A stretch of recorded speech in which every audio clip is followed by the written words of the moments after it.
The metaphors for Christians, none of them induce pride. They all induce humility. If God is sovereign over all things, then I can't take credit for any of this. This is something He decided to do, and it is something that I'm grateful that I get to be a part of.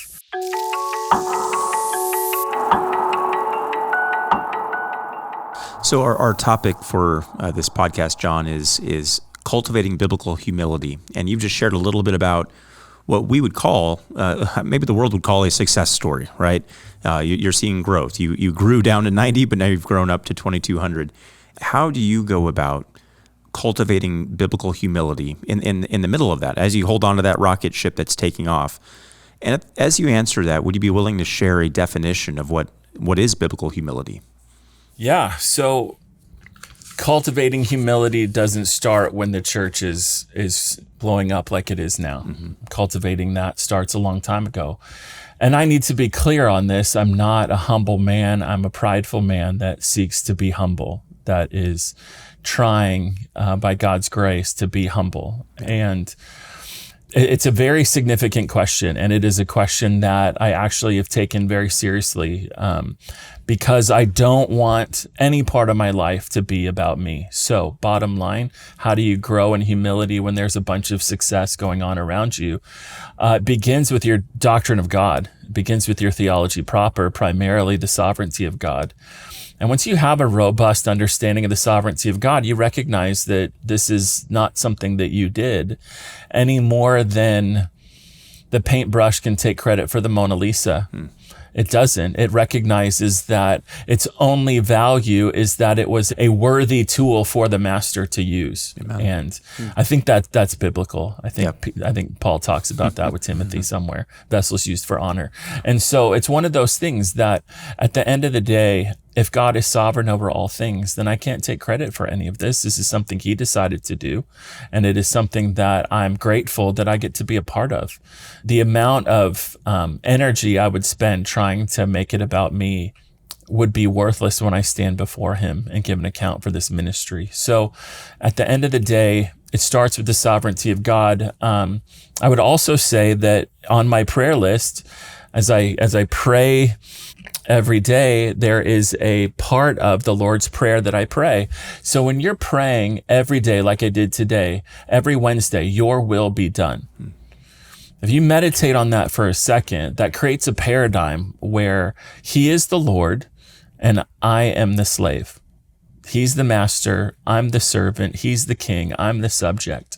So I have a daily reminder when it's your kingdom come, you're the king, you're sovereign, I'm the servant, your will be done, you're the master, you're the Lord, I'm the slave. I have a daily reminder of my position before God.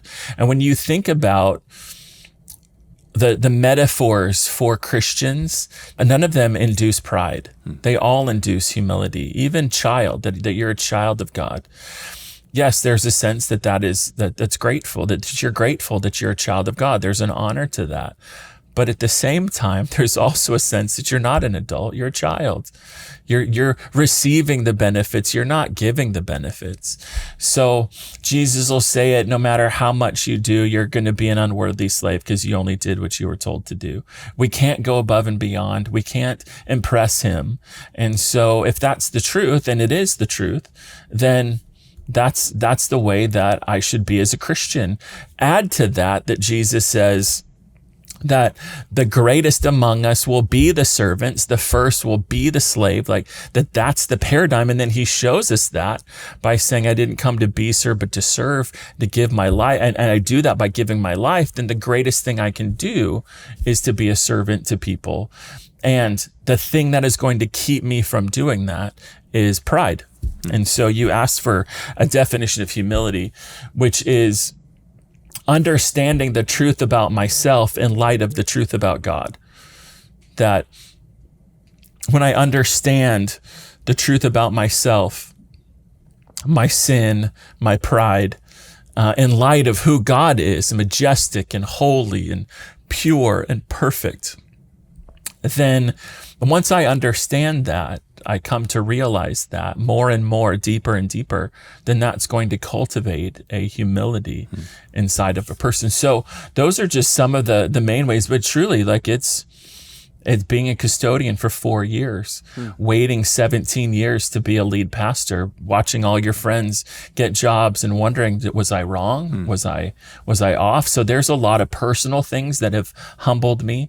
There have been a lot of, and then there's these biblical things that I've been talking about that cultivate in somebody who cares about it, who wants to be humble, who doesn't just say it, but is actively seeking to be humble. I pray that. I prayed today against pride because God opposes the proud. So you just happen to get me on a Wednesday when this is the locus of my prayer time, is praying against pride in my life because God opposes the proud. I don't want God to be opposed to me. He gives grace to the humble. I want grace. I want more and more grace. I don't want him to be opposed to me. I don't want him to be like a linebacker trying to stop me. Like that's the last position I want God in. I want God to be a lead blocker for me. I don't want him to be opposed to me. And so the core of that boils down to pride.